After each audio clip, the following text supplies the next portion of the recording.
क्या आप जानते हैं, देवताओं के खजाने के स्वामी, धन के अधिपति और 9 धनाध्यक्षों में प्रमुख कुबेर महाराज कैसे बने?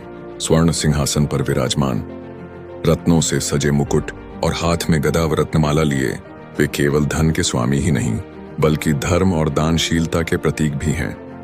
आइए सुनते हैं उनकी अद्भुत कथा जो हमें सिखाती है कि धन का असली अर्थ क्या है। कुबेर महाराज का जन्म प्रजापति पुलस्त्य के पुत्र विश्वरव से हुआ। उनकी माता का नाम इलविला था। विश्वरव की दूसरी पत्नी के गर्भ से रावण और उनके भाई उत्पन्न हुए। इस तरह कुबेर रावण के सौतेले भाई हुए। कुबेर यक्ष जाति के थे और बचपन से ही तपस्वी और दानी स्वभाव के थे। उन्हें अलौकिक ज्ञान और योग की शक्ति प्राप्त थी। युवा अवस्था में कुबेर ने भगवान ब्रह्मा की कठोर तपस्या की। हजारों वर्षों तक केवल वायु और जल पर जीवित रहे। उनकी भक्ति से प्रसन्न होकर ब्रह्मा प्रकट हुए और बोले, कुबेर, मैं तुम्हें धन और यक्षों का स्वामी नियुक्त करता हूँ। तुम्हें अमर लोक अलकापुरी की प्राप्ति हो और समस्त खजाने तुम्हारे अधीन हो। तब से कुबेर को धनाध्यक्ष और देवताओं के कोषाध्यक्ष का पद मिला।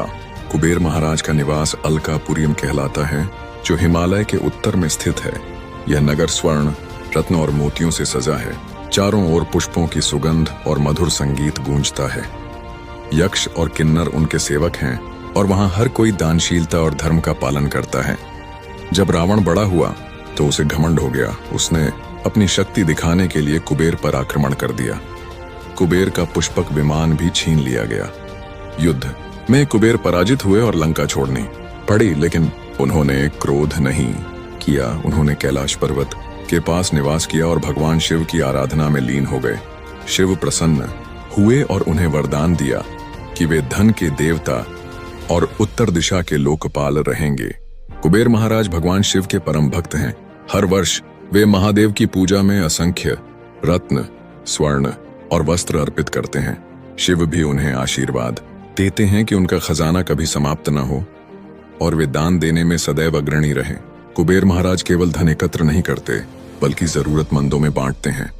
एक कथा के अनुसार उन्होंने एक गरीब ब्राह्मण को इतना स्वर्ण दिया कि उसका जीवन बदल गया, लेकिन साथ में यह उपदेश भी दिया, धन तभी शुभ है जब वह धर्म और दान के मार्ग में लगे। लालच से धन भी विनाश लाता है। कुबेर महाराज की कथा हमें सिखाती है कि सच्चा धन केवल सोना चांदी नहीं बल्कि दान, धर्म और संतोष है। धन का उपयोग तभी सार्थक है जब उससे किसी का कल्याण हो। जय कुबेर महाराज।